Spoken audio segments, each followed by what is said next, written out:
జాడలను నా ఎదుటంచుకుని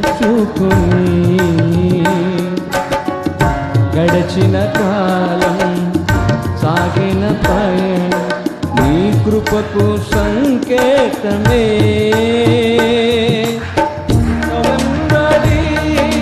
కృప పొందగా మారాను మధురముగా నే పొందగా కృప వెంబడి కృప పొందగా మారాను మధురముగా నే పొందగా నాలో